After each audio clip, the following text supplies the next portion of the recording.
Good evening, everyone. I'm Jane Gatewood, Vice Provost for Global Engagement and co-chair of the university's Coronavirus Restart team.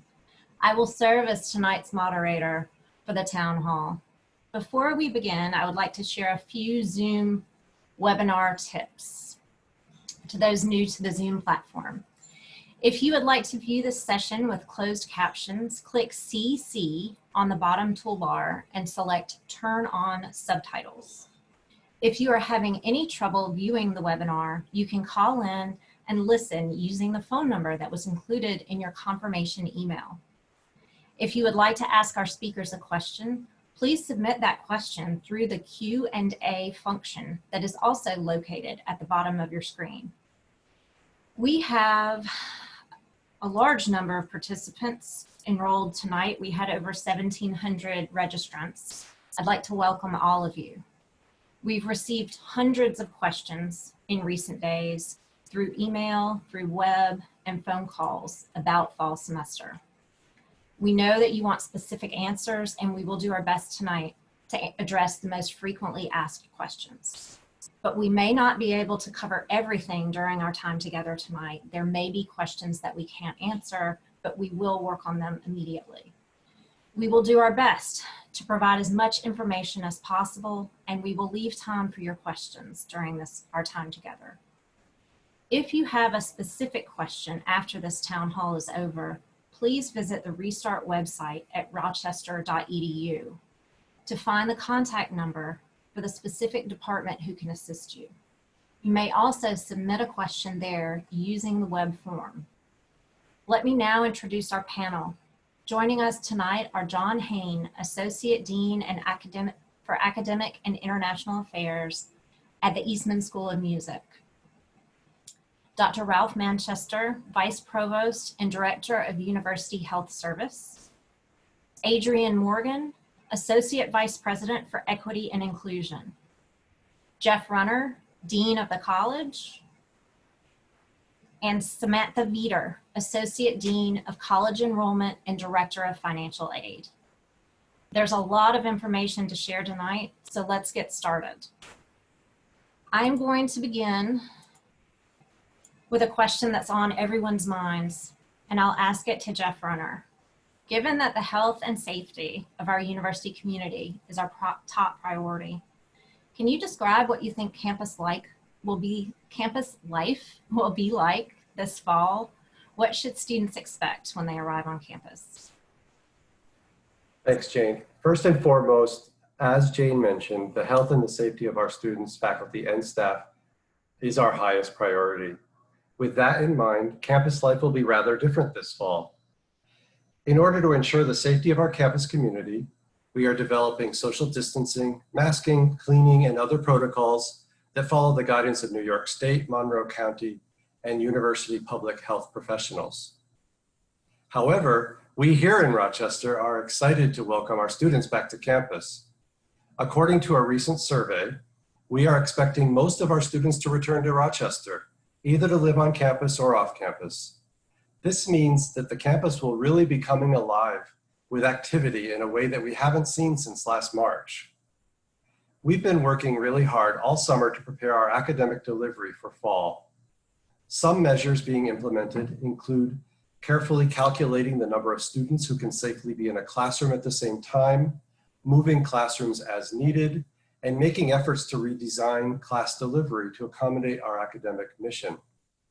For example, the lecture portion of larger classes, those of over 100 students, will be moved online, though some of these larger classes may still include other in-person activities, like labs, recitations, workshops, or other smaller group activities. Other classes will range in how they are offered, with some components online and others in person.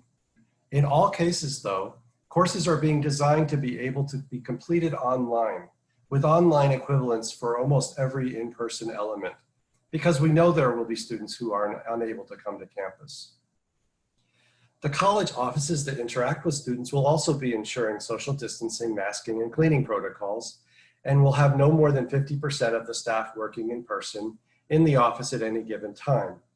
When not in the office, these staff members will continue to be available to students by email and Zoom. Dining halls will be open at reduced capacity, but diners will be able to pre-order items on Grubhub for takeout.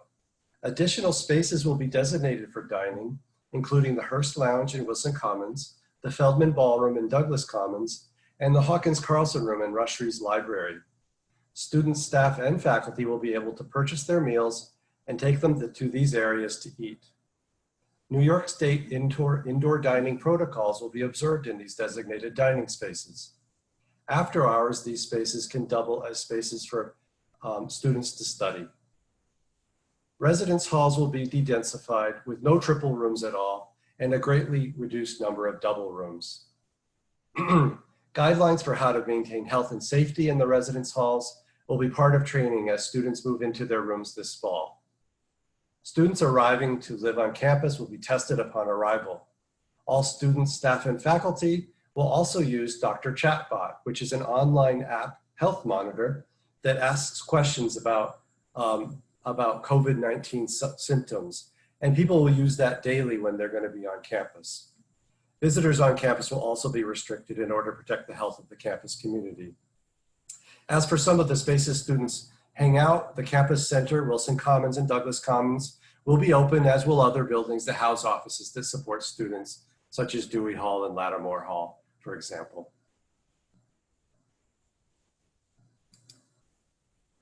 Thanks, Jeff. There's a lot of information there, so I'll probably circle back and try to unpack it in just a moment. I wanted to connect with John to find out if you can frame a little bit of what you think campus life will be like at Eastman.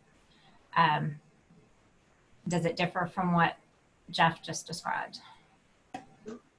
Thanks, Jane. For fall at Eastman, we've chosen to prioritize music making for in-person instruction.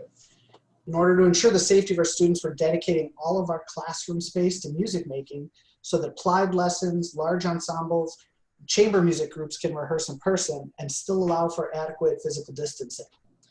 We're following the guidance of Dr. Manchester and the University of Rochester medical professionals, and we'll be implementing enhanced cleaning protocols, creating barriers, and using other tools like enhanced air filtration as appropriate, given the unique demands of each instrument and the constraints of each space across the different buildings in our downtown campus.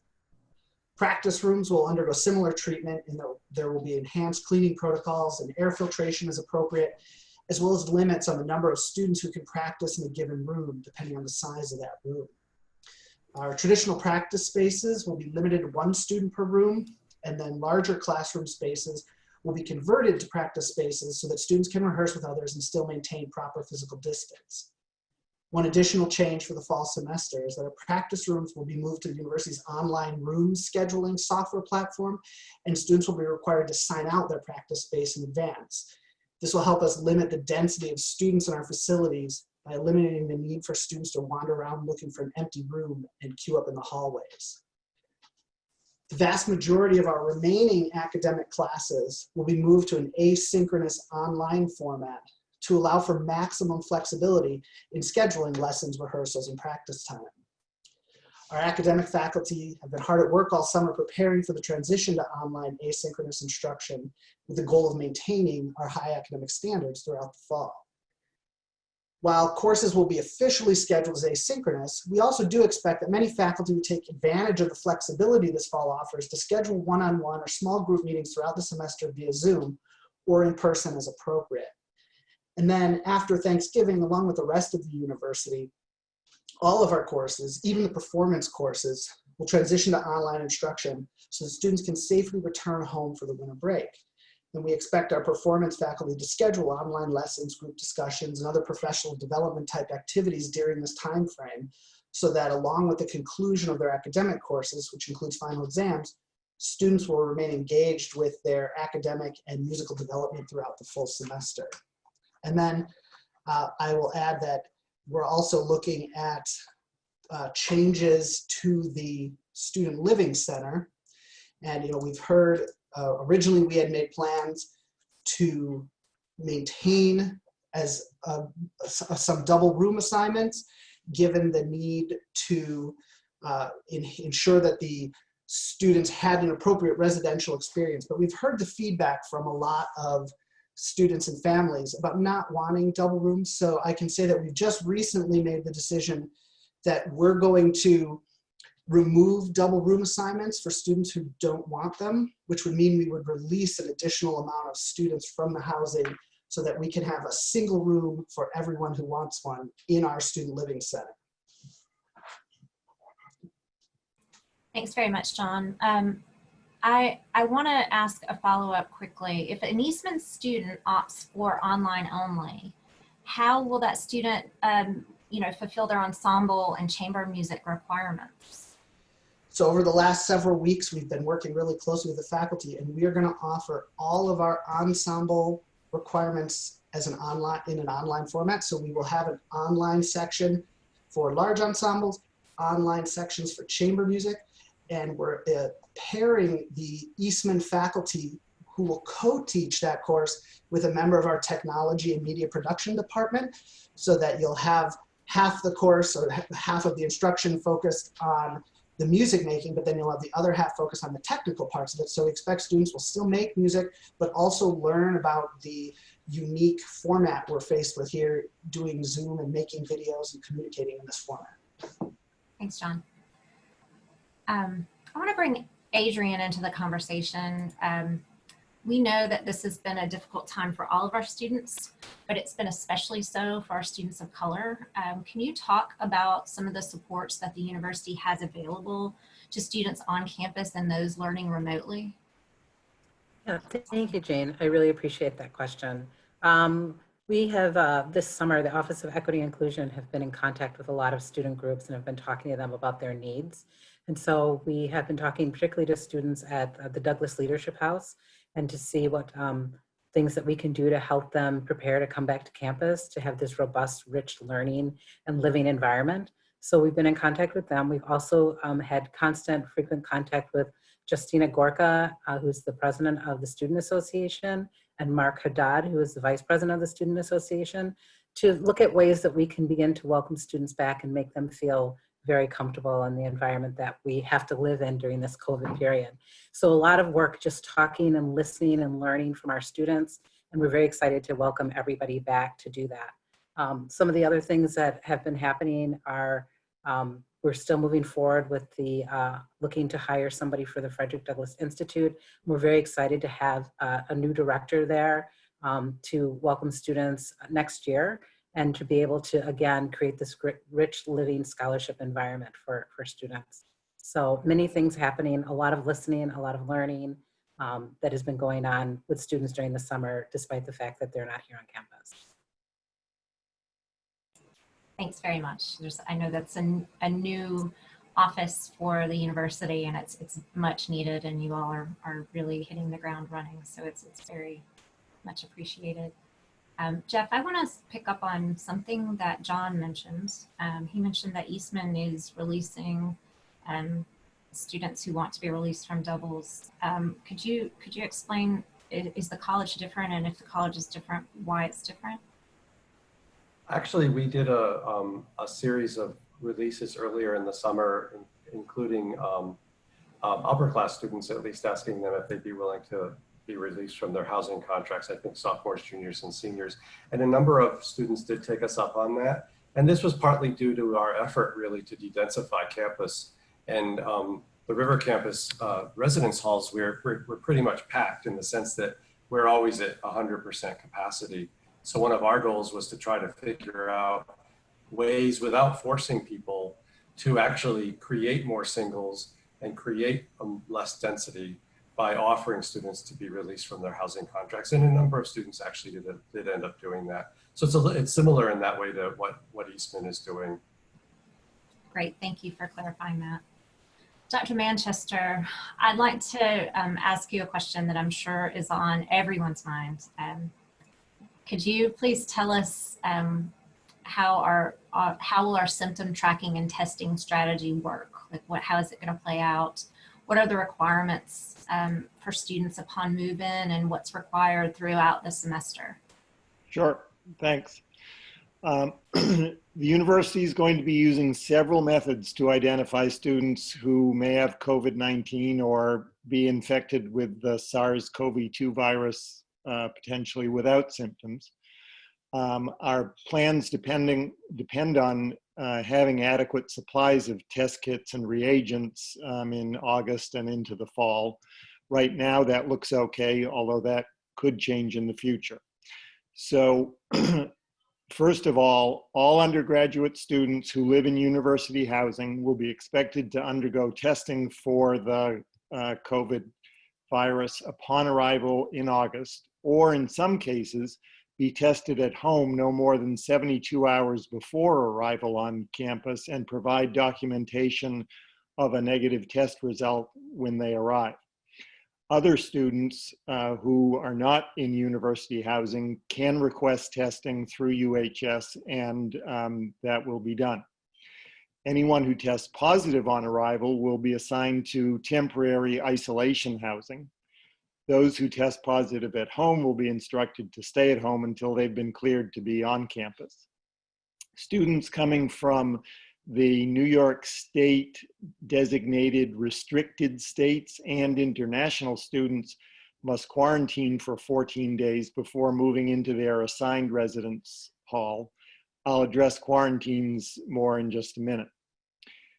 So in addition to testing on arrival, all students will also be and this is all students, whether they're in university housing or not, will be expected to report the presence or absence of relevant symptoms every day that they will be on campus using this app that Dean Runner mentioned called Dr. Chatbot. They can access it right through the U of R mobile app on their phones, or they can do it on their computers. We're actually going to ask them to start doing this about 2 weeks before arrival. That way anyone who develops symptoms before arriving in Rochester can be evaluated at home, and in the unlikely event that they have COVID-19, can recover and then come to Rochester. If a student reports symptoms here while on campus, they will be asked to call UHS to be evaluated. If they don't call, UHS will call them. And UHS will arrange for those symptomatic students to be tested for the SARS-CoV-2 infection as appropriate. During the semester, any student who has symptoms can be evaluated at UHS and tested. Whether this has turned up on a Dr. Chatbot survey or not. That will be available continuously. Just today, the university restart team made the decision to do some testing of asymptomatic students during the semester. The plan is to randomly select 60 students a day, Monday through Friday, and ask them to come in for testing. This is going to allow us to identify an outbreak about a week sooner than we would simply by relying on the Dr. Chatbot symptom surveys. We will end up testing a large number of students over the course of the fall semester of those who are in university housing, but not every single one.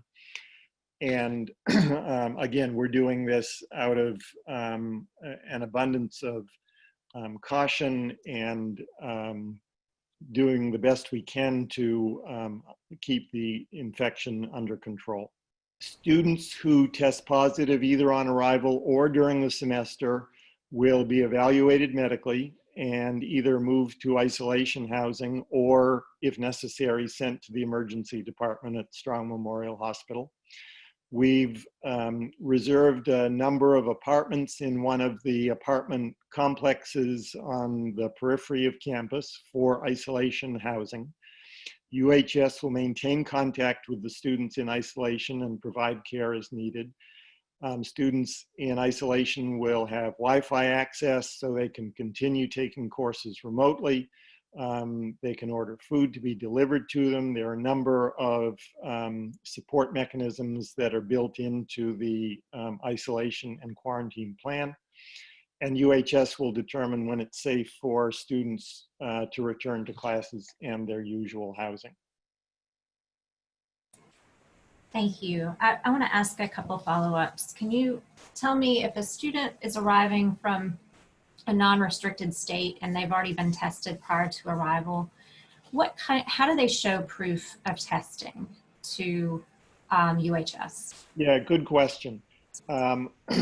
We would expect them to either bring a piece of paper that shows the test result, or I think probably more commonly, they would just pull up the test result on their phone.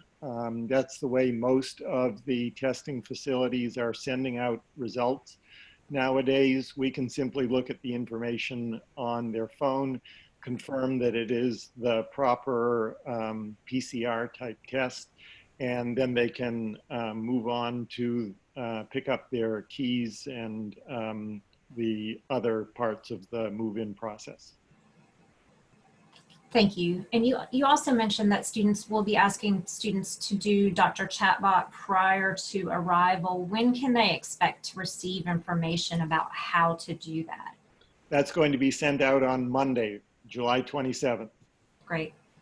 And if students are arriving early to quarantine, and this may be a question for Jeff, I'm not sure, it might be Jeff or Ralph. If they're arriving early to quarantine and then they move from quarantine into residential housing, is there a bridge that they need to, will they go straight from quarantine housing into their room assignment on campus, or will there be a gap that they're expected to fill between that? No, we would take advantage of the fact that the residence halls are then ready to be moved into. So the students would move into the residence hall, though I do think that there's also the step of getting tested again. After leaving quarantine, they would get tested just like any student moving in. The regular move-in process will happen starting around the 17th. These students would be actually moving in a day or two early. At the end of the quarantine period. So there's not an issue if students are finishing quarantine on August 14th and moving on the 17th. Students finishing on the 14th can actually go in on the 14th. Great. Thank you. I've got a lot of quarantine questions, but I want to move back and forth through the conversation or through the questions that are coming in. I want to turn to Samantha to ask about finances. We know that some students will choose to do their learning online, and we've structured the curriculum so that they can do that. Samantha, how does this decision to forego housing and dining and remain remote for the semester affect a student's financial aid? That's a great question, Jane, and it's one that we've been answering frequently over the last couple of weeks in our office as the financial aid awards and tuition bills for the fall term have gone out. And the short answer is that it will affect financial aid and billing should students have a change and decide to stay at home and learn remotely and forego their housing and dining. The basic formula for determining need-based financial aid eligibility calculates the difference between the student's cost of attendance and their expected family contribution as determined by their individual financial aid applications. And the difference between the cost of attendance and the family contribution is their financial need. Now, that cost of attendance includes a living allowance regardless of where you are living and based on your individual housing status. So the room and board or meal plan items that are included in your cost of attendance are impacted by your housing status, with on-campus, off-campus, in a rental unit, and commuter students or remote learning students who are living at home having substantially different room and board allowances. For students who live in on-campus housing, room and board items can also vary based on what housing unit you are assigned. So therefore, yes, your housing can impact your eligibility for financial aid, based on what you choose. Now, housing status also impacts the balance due on the billing statement. The university only charges for on-campus housing and meal plans and commuter meal plans for those students who are off campus locally and commuting to campus. So therefore, students who live off campus or at home will have a corresponding reduction in their charges that will align with the reduction in financial aid eligibility. Thanks, Sam. I want to go back and ask some more questions about testing and quarantine. I know we've been getting a lot of questions about that, and let's try to circle back to those. Dr. Manchester, can you tell us why we're not requiring mandatory testing for all students, including students who live off campus and commuter students, and just unpack that a little for us? Sure.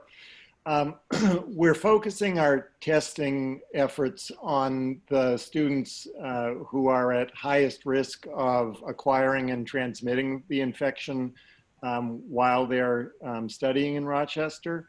And the situation we're most concerned about is the transmission in the residence hall setting, and specifically the congregate living characteristics of having, in some cases, several hundred students in a building.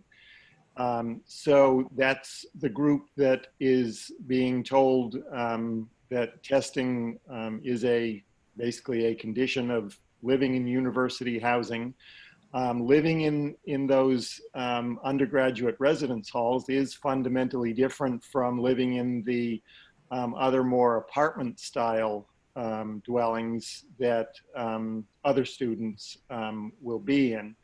And we've done some modeling studies in collaboration with faculty in the Department of Public Health Sciences that confirms our concern about the risk in a congregate living facility. Now, as I mentioned earlier, however, any student, no matter what their living situation, can be tested on arrival. And that is a service we are offering. There is no charge to the student for this on-arrival testing. So it is available to everyone. It is required for undergraduate students in university housing. And that would be the population for the ongoing surveillance testing plan as well. Exactly. Right. And we've had a couple questions about, you know, if someone does an at-home test, or test in their home state or home city, and they don't, it doesn't generate a result within the 72-hour window, is the recommendation that they just get tested on campus instead? Yes, when they arrive, we will test them, and we expect that'll happen given the vagaries of lab testing around the country right now. And the turnaround time for testing on campus, is that a shorter time window? Yes, we're getting excellent collaboration from the microbiology lab at Strong Memorial Hospital. In fact, I was just on a Zoom meeting with them this afternoon to further develop the details of the testing plan. And they will be able to provide same-day results on up to 400 student arrivals per day. And we've worked with Residential Life to plan out the arrival schedule so that we've got roughly equal numbers of students arriving each day from August 17th through the 25th. And we expect that unless there are totally unforeseen changes in reagent availability, that we will be able to accomplish same-day results during the move-in period. I want to thank you. I want to circle back to, it might be a question for Samantha. It might be a question for Jeff. Let's see. How soon do we have to let the university know if a student wants to stay home or will plan to be remote, when do they let the university know, and how do they go about making that indication? That is a great question. So at the moment, we don't have a deadline. We recognize things are moving so fast and there's so much uncertainty that we're not currently saying, okay, by such and such a date, you have to let us know. The current plan is if a student is deciding to stay remote and they do have a housing contract, then they should contact ResLife. ResLife then will submit their name into a base of data, a database basically, that will then trigger information going to Sam's office, for example, financial aid, dining, and other offices.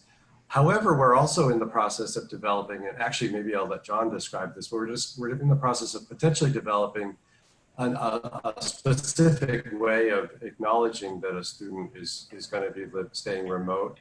And that would be a kind of a checklist. John, do you want to mention what the thinking is behind that?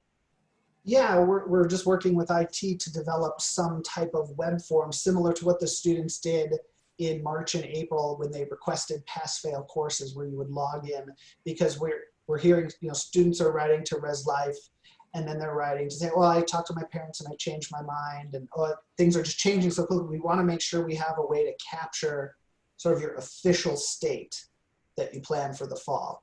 So we'll prepare this website hopefully in the next week. It'll include, you can answer what your status will be, and then there'll be some reminders about the important things, the COVID safety training on Blackboard, the new University of Rochester community commitment that we're drafting to send out to students. And then we'll collect that information and send it to ResLife and financial aid and dining and all the places that need it. I just kind of circle back to really thinking about campus life for fall. What are the opportunities that exist for lessening the isolation effect for students? This is going to be initially while for those students who have to quarantine, but also thinking that campus life is going to be so different in the fall. If there aren't, athletics programs to participate in, or, how will virtual clubs work? Are they, how will dining actually work? Are they allowed to eat at a table with another student?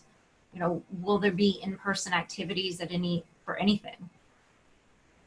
It might be a question So for Jeff and John. Yeah, I can start, and then maybe John can fill in. One of the things that's really important to our students and to us is the activities that happen outside the classroom. And we want to make sure that students are still involved in outdoor experiences outside the classroom. On the River campus, Wilson Commons Student Activities has been very committed to creating both, welcoming, inclusive, and intentional experiences for students, and they'll be continuing to offer activities in a variety of formats, both in person, hybrid, and virtual. One of the things that we're very excited about are Rochester traditions like Yellow Jacket Weekend and the activities fairs and things like that. And those are being planned to actually take advantage of the different formats. All of our events, regardless of the format, will be listed on what's called the CCC, which is kind of our club and activity scheduling site. So the information is easily accessible regardless of where the student is.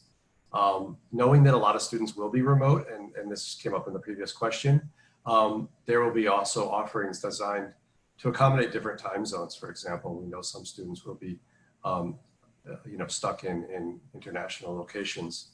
Now, it's true that some student organizations, including club sports, may be limited to some degree in their activities due to restrictions on in-person gatherings and travel and recreation guidelines.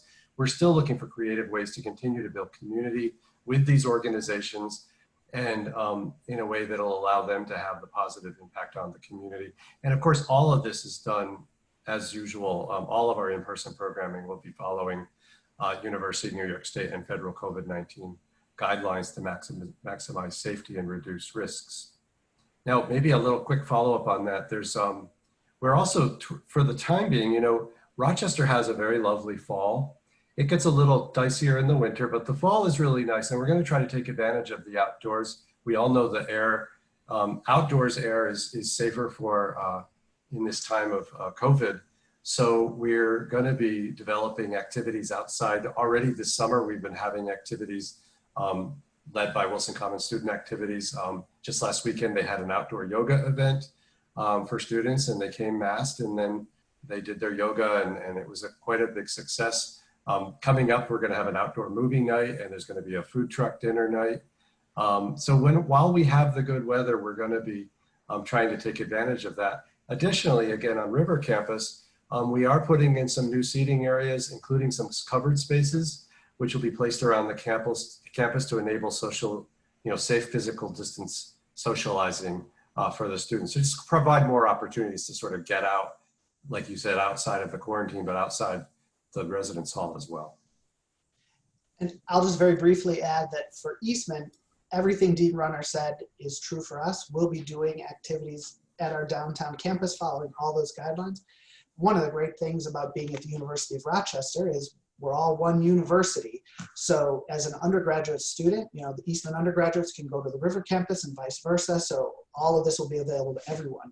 And I should just also say, I know that the focus of this town hall is on undergraduate students, but I know Vice Provost Sturge Apple is out there, and she made me promise to say that in case there are graduate students listening, we can assure you that all of the graduate schools are also thinking about this too, and that there are going to be lots of socially distanced activities and in-person activities and all that, just as Dean Runner described for you as well. Thanks to you both. So going back to testing and being on campus, if, and this is from a parent, so if my child tests positive while on campus but is asymptomatic, the understanding is that student would go into isolation. There's some concern that there may be additional risk for concentrating individuals and grouping individuals who may be sick, may not be sick, but actively spreading the virus together. Doesn't concentrating individuals actually generate greater risk for students? How will we, I think another way to frame it is how will we monitor those in isolation and work to keep them isolated? And maybe, maybe how did we do this over the spring semester?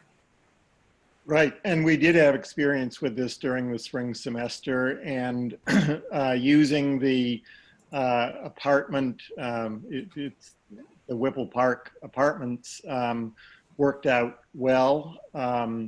Those are 2-bedroom apartments. Initially, we put only one student in a 2-bedroom apartment, although depending on how many students ultimately need to be in isolation, we might have a student in each of the 2 bedrooms in a 2-bedroom apartment.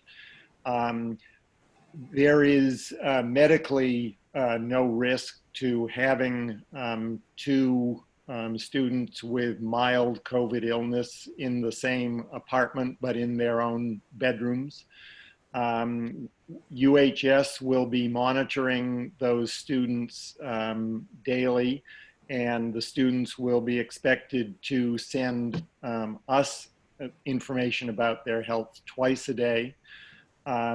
Those students and the students in quarantine will be linked into about half a dozen different on-campus resources for support regarding food, socialization, academic support, monitoring and supporting their mental health. We, as Jane said, had experience with this during the spring semester, and are confident that we can provide students in isolation and in quarantine the support they need to get through what is admittedly a difficult period. I mean, even if you're totally asymptomatic during your COVID infection, it's no fun to be alone for 2 weeks. But this is a crucial part of containing the spread of the disease. We believe this is the best approach to getting us through a successful fall semester. You mentioned that the students will have contact both with UHS and with the support networks. Wasn't there a climate and care team that was deployed to create active support for these students in isolation? That's right, and that team is continuing its work into the fall semester. They've developed a whole host of helpful things for students who are in quarantine or isolation. I understand they're looking at creating a virtual community of them that students can opt into during the time that they're separated from the rest of the campus. So we're really doing everything we can to make the best of a suboptimal situation. Okay. Then you mentioned, I want to pick up on a food piece, but I think this might be a question for either Adrian or Sam or both of you. You know, could you speak to how the university has developed resources for housing or food insecure students and how they can access those resources, either while they're in regular housing or while they might be in isolation or quarantine? Thanks, Jane. I haven't really been involved in that process, but I do know that there was a hub for students that were on campus in the spring for them to be able to get groceries and things delivered to them or pick up depending on what the situation was. So there is a robust infrastructure through the climate and care team that was put together to ensure that students had access to food and other things that they needed. So I'm sure that that will be reinstituted to make sure that students are very well taken care of. Thanks, Adrian. Yeah, yes, the Basic Needs Hub has been ongoing actually throughout this whole process, and it will still be actively supporting students as they go through into the fall as they come back. So thanks for bringing that up. Thanks. And sorry to direct it in the wrong direction, but I appreciate the follow-up. I want to ask one question just for clarification. Can you, Dr. Manchester, can you clarify the difference between isolation and quarantine? I think a lot of times in parlance, those are used interchangeably, and I want to make sure we know what we're talking about. Sure. So the word quarantine has an interesting history that if any of you want to spend a few minutes looking up, I found entertaining to learn about. But quarantine basically means separating someone from the rest of the community while that separated person does not have symptoms, but we believe is at increased risk of having the infection and becoming ill. So this is primarily a way to protect the rest of the community while we wait to see if this person who doesn't have symptoms but has been exposed to the infection is going to become ill. Isolation refers to separating someone from the community because they do have symptoms, or in some cases because they have tested positive. So in this case, we know that they're sick one way or another. And again, we need to keep them from spreading the infection to other people. And until we have an effective vaccine or an effective medication to treat people who are ill with COVID-19 or infected with the virus, these are essentially the only two control mechanisms we have.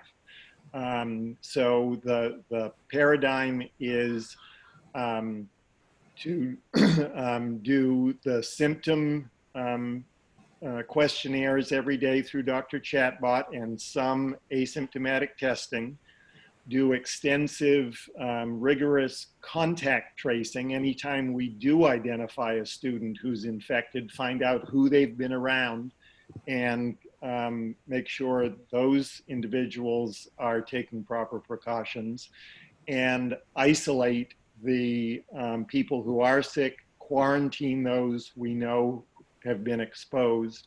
That's the basic formula for keeping this pandemic under control. Thank you. So a follow-up. If are there communal bathrooms then in quarantine facilities? In quarantine facilities, the student will have their own bathroom, Private bath. right? The university has made arrangements with a local hotel to use for quarantine space. So that'll be your typical hotel room with its own bathroom. One bathroom. Good. And those students who would quarantine on campus either throughout the semester or early stage, those rooms all have private baths. Is that correct? Jeff, that may be. Right. When students from the restricted states arrive in early August, they will be quarantining in Riverview, where we expect it'll be private bedroom, private bathroom. If necessary, there's overflow hotel space for that early arrival quarantine group as well under the same circumstances. Okay. We've just received a question from a parent, and this I think it's probably for Sam, but it might be for Ralph, I'm not sure. If a student has personal health insurance and there was a statement that just went out that had health insurance billed on it, do they need to take the one that the university is offering if they already have health insurance? Well, I can answer it from a UHS perspective, and that is that all full-time students have to have health insurance, and it has to be health insurance that meets some basic minimum criteria. It does not have to be the health insurance policy offered by the university. There are lots of other health insurance plans in the country that provide adequate coverage, but every student has to go through the waiver process. The default is that students who don't go through the waiver process will be enrolled on the university-sponsored Aetna student health insurance. There are, every year, thousands of students go through the waiver process and have good coverage on a plan, typically through their parents, but it could be another kind of plan as well. Thank you. Back to thinking about what campus life is going to be like for students who are not on campus, those who are online and remote.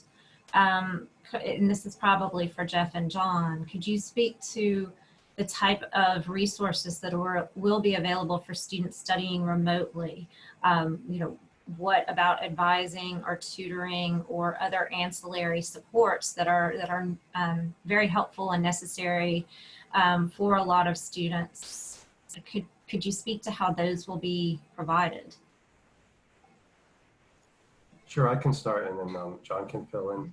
So what we did in the spring and what we've continued to do over the summer is essentially develop online versions, virtual versions of a lot of those activities. So earlier we talked about all of our courses being designed to be able to be taken online so that students who live remotely will still be able to get the academic enrichment.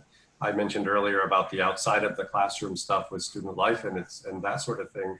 But there's all the student support type things like advising and tutoring, and on the River campus, the Center for Excellence in Teaching and Learning.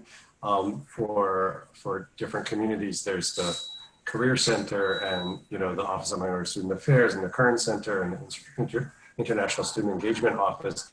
All of these have now developed very robust virtual connection opportunities, so students can make appointments with advisors. There's lots more stuff online than there used to be. We were used to people coming into the office. Now we're really set up so that students can really be anywhere in the world and still get the kind of support that they need. And of course, Dr. Manchester mentioned some of the, well, he didn't mention, but UHS actually provides quite a bit of support for students who are not actually local in the form of telemedicine and other kinds of mindfulness and other kinds of activities that students from all over the place can participate in, whether they're on campus or off campus. So our hope is, our real desire is for the students that make the decision that they want to stay remote for whatever reason, whether it's because of travel problems, whether it's concern about traveling in this kind of environment. We really, really want to make sure the experience of those students is enriched and engaging. And we want to make sure the students interact with one another. So I think that's one of the most important things, is to recognize the importance of community at a college and a university, and make sure that we're keeping those students connected, even though they might be, halfway across the globe. It's a challenge, but it's something we're working on, and we really take it seriously.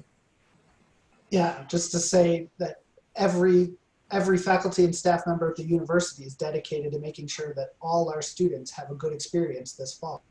And so just second everything Jeff said, and tell the students out there to please be in contact with us, because if you feel that you're missing out on something, or you're having trouble connecting with someone, please contact someone, reach out so that we can help you, because we're doing our best, but we can always do better. So please let us know if you're having any challenges. Thanks, John. Sam, will work study be available on campus this fall? It went out in some of the financial aid packages. And yes, we did continue to award work study in some of the financial aid packages, unless we heard from the student already and confirmed that they will not be living on campus or living locally off campus. If they're staying home and studying remotely, and home is too far away for an on-campus job, we didn't automatically put that in the awards the way that we used to. But work study will be available. Things might look a little different, jobs might look a little different, but student employment is gearing up to get ready. For example, there won't be the normal job fair that we have at orientation, but we are gearing up for a launch and getting ready for students to come back to campus and work. And there will also be opportunities for students to work remotely within the United States if the job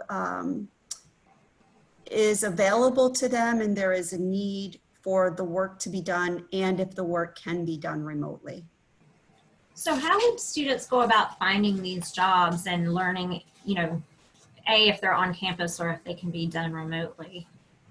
So they would be using the job link platform through the Student Employment Office. And then I don't have details at this time, but Student Employment is working to move some of the activities around the job fair remotely to help students locate and find those opportunities. And if a student who is going to be studying remotely is interested in working and has a possibility for a job that can be done remotely, but doesn't have it in their financial aid, they should contact their financial aid counselor, and we can certainly put the work study back into their award. Great.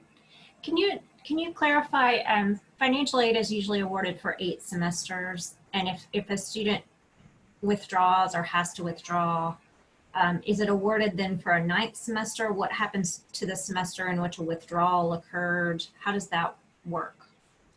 Well, oftentimes if a student is not going to attend for a semester, ideally the university would know that before the first day of classes.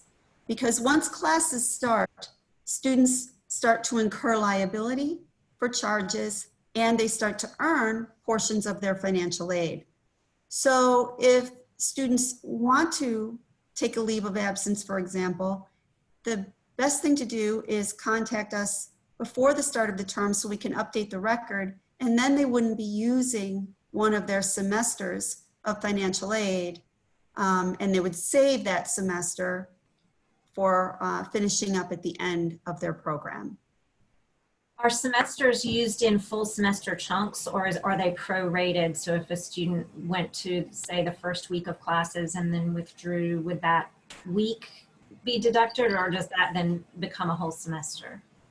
Well, there is a proration, yes, and there's a point in the semester, it's actually at the 60% point, where there are no refunds of charges or aid. So if a student were to withdraw at the 60% point of the semester or beyond, they will have used a semester of financial aid, ultimately without earning those credits, and might be in a situation where they need to come back for then a 9th semester. Oftentimes when it's before the 60% point, there is a proration. And so depending upon the circumstances and working with the financial aid office, they may have eligibility left for the semester that they need to finish up. Thank you. I'm actually going to take a question, which is a little unusual for the moderator, but I think I'm probably the one who might be able to speak to it. Jeff, you might want to fill in, but we've gotten a question about international students. And a lot of international students, understandably, have already booked their tickets. And so the question is, how do they possibly change their ticket and get here to quarantine August 1st? So I think the answer there is, if international student, the first recommendation is airlines are being very flexible in light of COVID. So my first recommendation is to contact the airline with which you booked your ticket to see if they will allow you to change without a fee and to change and arrive for the early quarantine with the university August 1st. If that isn't possible, the Hyatt is an option, and the university has the Basic Needs Hub to assist students who need support during that time. So I think that we're going to continue to look at this, and those are my best answers right now. But I will say that I do know that airlines have been very flexible, so that would be my first recommendation. Jeff, do you have any other pieces you would add there? I would just say, if you can get here, get here. If you can't get here by the 1st, we will try to work with you to get you quarantined and into classes and ready to go. We know how hard this has all been with so many travel restrictions and the like. So if you're ready to come on down. Thanks, Jeff. So I think we need some more clarification on the quarantine requirements and why are these required, and why do they have to do it? Do they have to do it in Rochester? Can they do it in other places? Who came up with this rule and why do we have to do it? So the rules regarding domestic students, someone who works for Governor Cuomo in Albany came up with, and basically it's that every Monday they review infection rates in all 50 states, well, maybe the other 49 states, and determine which ones exceed the thresholds according to the two metrics they've defined. And as of the states that were added this week, 31 of the states are on the restricted list. And this is a New York State directive. This is, the university has to comply with it, but it's not primarily a university policy that's driving this. The situation for international students is slightly different in that this is based on guidance from the Centers for Disease Control and Prevention. But again, the university follows federal policy, and we're implementing the two quarantine requirements in exactly the same way. So we are also working with a group of peer institutions to see if any of the state regulations can be modified in a way that would make it easier to still protect the public health, but remove some, lower the height of the bar that students from restricted states have to get over in order to be here on campus. But those are negotiations that don't have any specific timetable or endpoint. So what, right now, if I'm in a restricted state and I'm not allowed to quarantine at home and then get tested at home, come here and prove that I did both of those things because New York State won't allow those things. Right. But some students might have the option to spend their quarantine elsewhere in New York State or in one of the other non-restricted states. And that would certainly meet the New York State requirement. Okay. So there are other ways to meet the New York State requirement, but if you're in a restricted state, you can't just quarantine at home in that restricted state. Okay. Correct. That's the way New York State wrote the regulation. Right. And to clarify, where the university is lobbying to have some other options, but right now we're advising we've got to hold to the New York State. Are there repercussions for not following the New York State guidance? What is Yes, the fine, I believe, is up to $2,000 for ignoring the quarantine requirement. Anyone who flies into an airport in New York State will be met at their arrival gate and given a form to sign. And those driving into the state are expected to go online and fill out the form online. And how will the university know that anyone quarantined? Are we asking for a proof of quarantine? The plan is to let the student sign an attestation statement that quarantine was accomplished in, say, another location in New York State. We are not going to, hire private investigators to go out and check on their whereabouts. Okay. Could you describe a little bit for all of us what is quarantine? What does it mean? And what is the experience and what are the guidelines? Right. Well, it does mean you have to stay away from other people so you cannot transmit the infection to them. So if you're in your own apartment, then you're in your own apartment and you arrange for food to be delivered to you on some regular basis. If you're in a home or a shared living facility with other people, then it means you stay in your own room. You arrange to use the bathroom when no one else is in the bathroom or in the hallway between your room and the bathroom.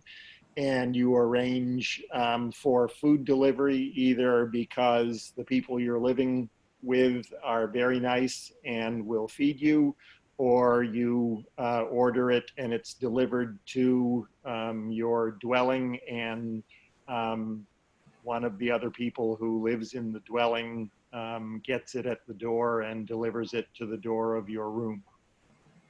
And we organized food runners and the like this last spring, did we not? Right. We had a residence hall set up for isolation and for quarantine, and we had both a person staffing a front desk function in that building and another person who was working during meal periods to deliver the food from the front door of the building to the front door of the apartment suite room that the student was staying in. Okay, thanks. When will, and this may be a Jeff or a John question, when will students find out if they've made a quarantine housing request? When will they find out if that's been approved?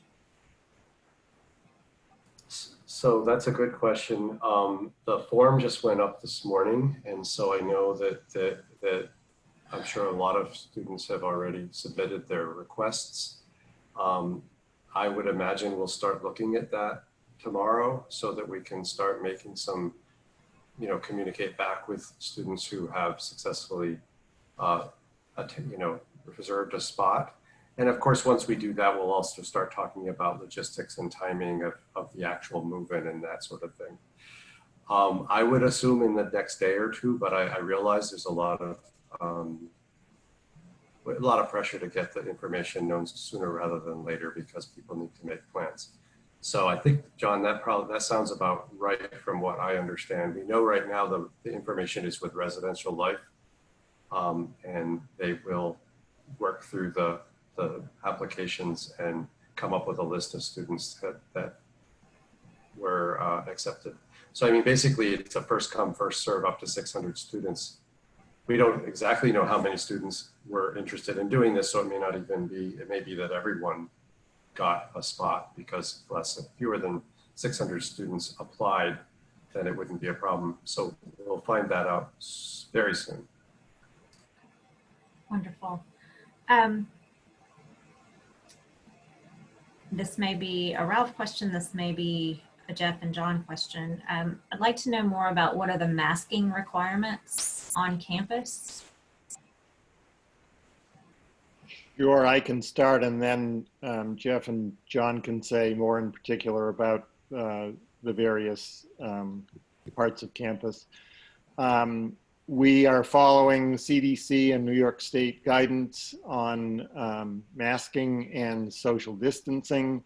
The basic rule is that everyone stays 6 feet apart, and when inside or when it's not possible to stay 6 feet apart outside, you wear a mask or face covering unless you're alone in a room.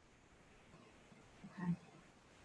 And then, John, you were about to say something. I was, just going to follow up on that, specifically Eastman, because I know a lot of our musicians have questions about masks. So I would say that, our expectation is that everyone will follow the guidelines Dr. Manchester just set forth. So if you're a violinist, you'll wear your mask when you play your violin, and your teacher will wear their mask while they teach you playing the violin.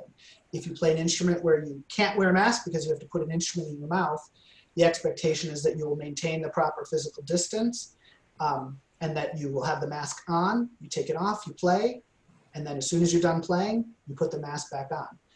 Specifically for singers, because we know that's an area of great concern, we're planning on really increasing the physical distancing. I think we had said 15 feet between singers. Dr. Manchester's nodding his head.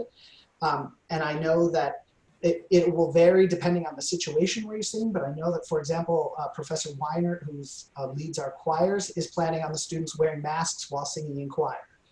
The voice teachers, however, are, I think, for the most part, planning on teaching where the students wouldn't have their mask on so you can see your mouth and how everything's working. And then I know the opera department also has plans for no mask wearing, but very great physical distancing, so it's not a concern. Thank you. Sounds like there are going to be a lot of requirements and various parameters for students and for the entire community this fall.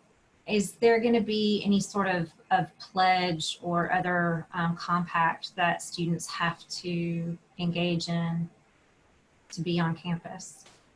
Yeah, so we've been working on that. We call it a commitment, not a pledge. And we're asking students to read it and agree to it.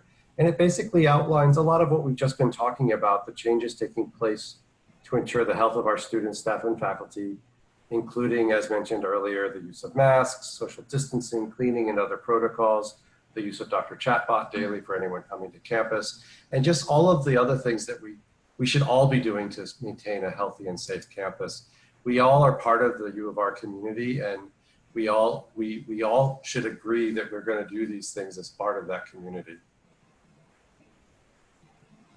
And when will students receive that commitment, and when will they have to sign it? So there's no, well, yeah, John and we were at a meeting earlier about the question of whether there's going to be a signing, but we actually were not planning on having people sign it. We were thinking of it being sort of like the vision and values. We have a set of values that the universe, that you agree you're going to abide by as being part of the University of Rochester community. And this set of commitments is essentially like that, but it's very specific to the COVID situation. There's a really nice mock-up ready to go. I believe it's getting ready to be distributed very soon to students, possibly even the next couple days. We saw a nice version of it today. A bunch of students from across the university weighed in on it and had a lot of, some positive feedback.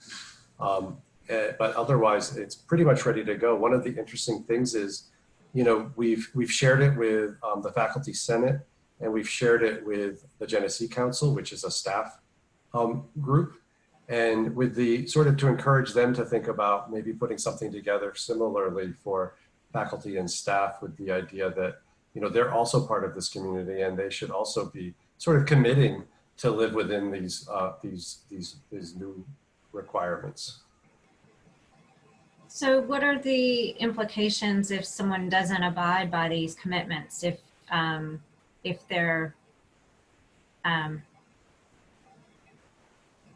going to be part of campus? Is the expectation that if they're not going to abide by these commitments, they should not return to campus? Or if they're in potential jeopardy of losing that luxury to be on campus if they don't abide? Our students are very smart. They will learn what the expectations of them are. They will also help with this. We're trying not to have this be something like a punitive type of thing. This is something we're all as a community expecting of each other to do these things. And if someone isn't masked in the right situation, any of us, we shouldn't be expecting the authority necessarily to step in. Any of us should feel comfortable and say, you know what, in our community, we all agreed we're going to wear masks. Now, this does come up, faculty have asked, well, what if a student doesn't wear a mask? We're going to have methods to, after, if a reminder doesn't have the right effect, there will be ways of escalating, but we really want to kind of use these as educational opportunities, and because that's really what we are as an educational institution. The code of conduct, so there has been discussion of how to build in to our current code of conduct ways of ensuring that if students don't follow these guidelines, which are really important for the health of our community, the code of conduct is being adjusted with specific recognition of the what's happening now in this fall with the health and safety. And because this is very serious, there can be serious consequences, including for students living on campus, essentially being removed from campus, for students who, up to and including, I don't want, suspension, that it could get to that if we do get a case where students are just not abiding by these rules. These rules are set up for the safety of the community, so it's really important that we all follow them. Thank you. I want to circle back to Adrian, if I can. There have been a lot of stresses for students and for everyone in the last several months. And there have been a lot of Rochester rallies and protests, and that layered with COVID, there's tensions are high and there's a lot of stress for everyone. I'm wondering if you can speak to how is the university thinking about this particular time and thinking about supporting students either through this incredibly stressful period? Are there any comments or framing that you could offer there? Yeah, I mean, this is a very interesting time to be a college student. Not only are you living through a pandemic, you're also living through what really has become a movement within our society around racial justice and what does that mean and what kind of campus do we want to be? And in our conversations with students, we find that our students really want this to be a safe, healthy environment where everybody thrives, where we take an anti-racist policy and stance around how we conduct ourselves and how our curriculum is delivered and how we treat each other. And so this is just such an interesting time. We've made sure that as students come back, we're ensuring that they understand our harassment and discrimination policies, and that our faculty and staff are undergoing harassment and discrimination training, which makes it a much more healthy environment. So we're very excited about that. And just some of the other initiatives that we have around mentorship for students to be able to connect with alumni and to be able to live in these virtual spaces and be able to still be connected. I know it seems like, what are things gonna look like? This doesn't seem like it's gonna be a lot of fun, but we can still be respectful and still get our point across regardless of the fact that we have to social distance and wear a mask. it's all going to be okay. And I just encourage parents to support their students, their children. They're going to be great. Everybody here at the university is committed to ensuring the safety and welfare of your children. And so we're very excited to have them back and look forward to working with them again on campus. Thanks, Adrienne. Jane, I think we should just take a minute there. That's a perfect segue to plug the CARE Network, which is up and running and continues to run. So as always, students should feel free to submit care reports, and parents can utilize that service too, so that we can make sure everybody's connected and safe. Great. Well, we're almost at time. Are there any comments that any of our speakers would like to make just in closing? I would just like to say we're really excited to have the students coming back. You know, we enjoyed answering the questions. There's many more questions. Please keep your eye out at the Restart webpage, because as we have more answers, we will be posting those answers. Things are moving so fast. Every day it seems like there's new questions, and we're trying to think of new answers. But we're all really excited to have the students come back. And I second what Adrienne said about our excitement and how we're here to really help the students be successful. Thanks, Jeff. I want to thank all of our panelists. I know that there have been a lot of questions answered, but I do know that we've had over 1,000 questions asked, and we will be working in the next several days to get answers to those. I would encourage everyone to keep active monitoring of the Rochester Restart website, of all of our social media accounts. Please continue to read all communications that the university pushes out. I know that there's a lot of information coming at you. I know there's a lot of information out there. It is a very dynamic and fluid situation. We are doing everything we can to get the most accurate and correct information out as quickly as we can. If you have questions, please don't hesitate to ask them. We will also be putting up FAQs as we have answers. Again, thank you all. Thank you for your attention and for your attendance. Please be safe, be well, and be healthy. And we look forward to seeing you in very soon. Thanks, everybody. Good night.